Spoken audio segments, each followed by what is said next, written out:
Well, welcome to the second part of this presentation and the video. We just saw with Pierre that the banking sector shares some relations and that the survey of Anne-Caroline user tries to class multiple kind of network structure via the survey she made.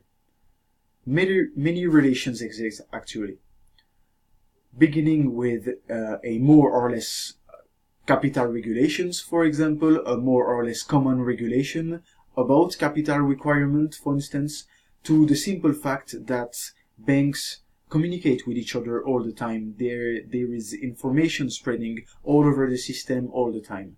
And these two examples of relations are two relations among many of them. But I would like to emphasize the importance of capital regulations because the central bank and other regulators have put these rules in place across the years. They set these rules for financial institutions and for the banking system especially and specifically in order to prevent crises such as the 2008 crisis to happen again. It helps banks to strengthen their capacity to face shocks and not let spread the contagion, but allow more easily single bank to face the shock by themselves.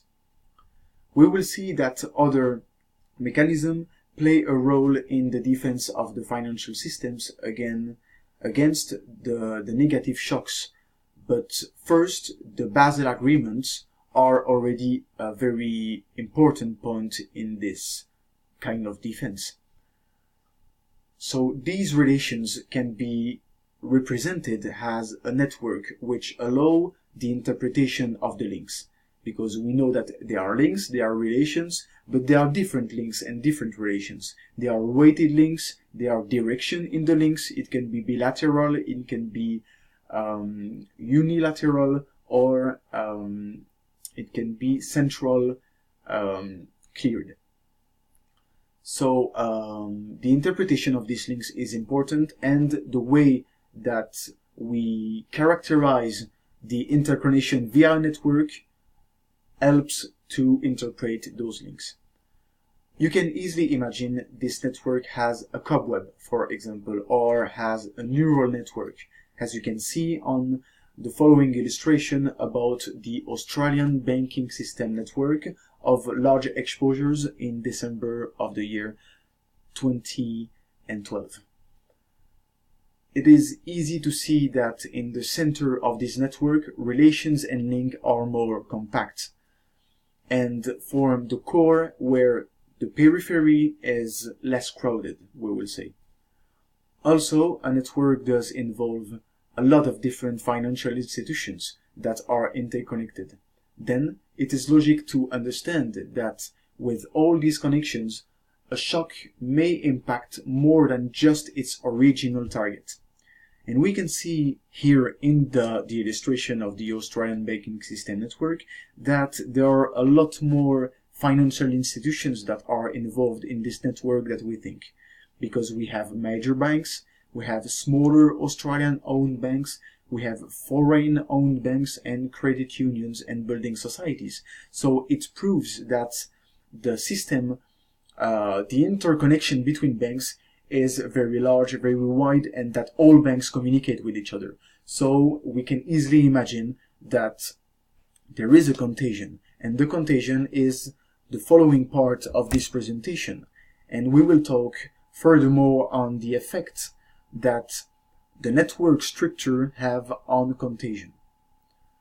So despite the benefits that these relations between banks have for the overall financial system, such as security of the interbank or the fact that banks can absorb shock to prevent one single bank to crash, it is the help that the interconnection can bring to a single bank, and this is the very purpose of these connections. The phenomenon of contagion plays a great role. Think about our body itself as an easier illustration of how contagion works. As soon as a virus arrives, the body gets it via a small part of the body. If I get a disease, it will attack my lungs or it will attack my head, but it will attack just a small part of it.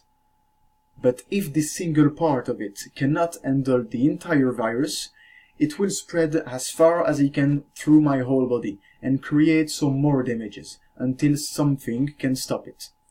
It is the same for the Interbank network, except that the virus is called a shock. It can be smooth or it can be hard, and that this virus can take the shape of a lot of things. Take, for example, the 2008 mortgages crisis, and this is a good example because via a single stroke on few institutions, these shocks couldn't be handled by the few institutions by themselves, and then the contagion occurred and the whole financial system was impacted, and more than just financial system actually in the whole world. So the banking industry has created several mechanisms of defense, prevention, hedging in order to not reproduce such a crisis. The Basel Agreements, for example, are a great illustration of it. However, the network structures has an effect on contagion. So the survey of Anne-Caroline User analyzes the theoretical literature on the effects of the network structure on the contagion process and analyzes network dynamics generated by subjecting the network structure to a shock. It assumes that these dynamics take place in an exogenously given and static network structure, and that is kind of a bite point. We will see here on the board, on the slides, that the only way to capture and to compute the dynamics and the effect of contagion on the networks is subjecting it to a shock. And we've seen the hypothesis. So in a nutshell, we try to know how do the network react to shocks in order to improve the network, maybe, by another model specification. And these networks can be direct linked or indirected linked. We have here Sheldon and Morir, Furfine, Upper and Worms in all different years. They were different researchers that have made different studies about the simulation of the extent of contagion following a single bank failure on a network that is direct linked. And the result of these studies is that a little potential for failures resulting from direct interbank linkages. But there is one hypothesis of fixed structure of interbank claims and unrealistically dense networks driven from the models. So the contagion spread the risk over many channels, such as counterparties, for example. So there is a need for studying direct exposures, because as we have seen in these studies, there is a little potential of failures, but it depends on an hypothesis that is kind of unrealistic. There is pioneer works that have been made in these studies, and the author of the studies, of the survey, Anne-Caroline User, tried to respond to a question, which is, are more links always better? So, if we have a network with a lot of links, or if we have a network with fewer links, it is better or not? We analyzed 7 studies from different researchers with different outcomes.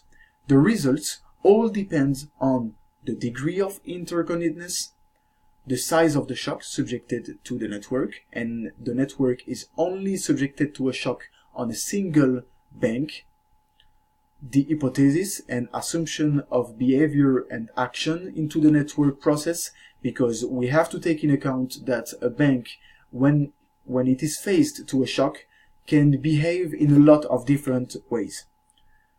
The degree of cohesion in the interbank network, so the willing of banks to bail each other, it is the very own purpose of the interbank connection. It is to help and to secure other banks from shocks by being linked and by making kind of a shield together. The robustness of the model specification, because as we know, when we compute something to get a result, we are making a model, a scientific model, an econometric model, and we put parameters inside these models. And the more we put realistic parameters in the model, the more the model is will be realistic and will behave like the real world. So the robustness of the models and the model specification is very important. And last but not least, the robustness of the banking industry, as we talked, like if the bank are strong and if they are well capitalized, the shocks are even less hard to absorb. So here are 6 points that results depends on.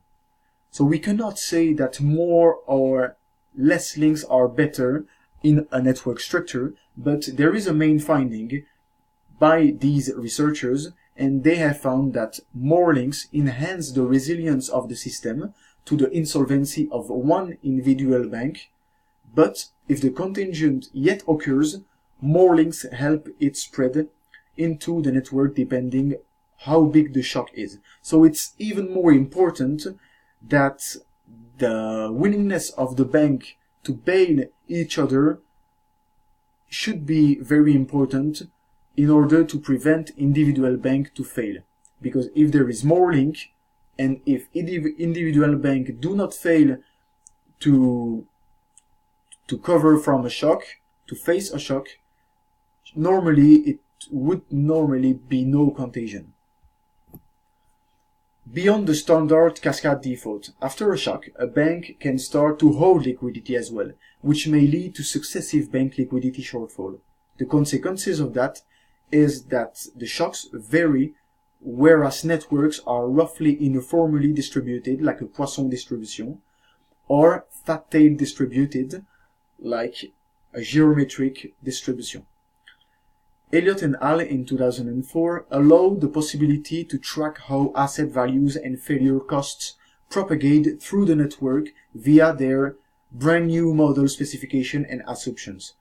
So we can see that, again, if the specification is more realistic, if the parameters in the specification is more realistic, and here with Elliott and al. In 2004, two main different characteristics in their model have been found. So it means that they have two characteristics very different from the other usual models.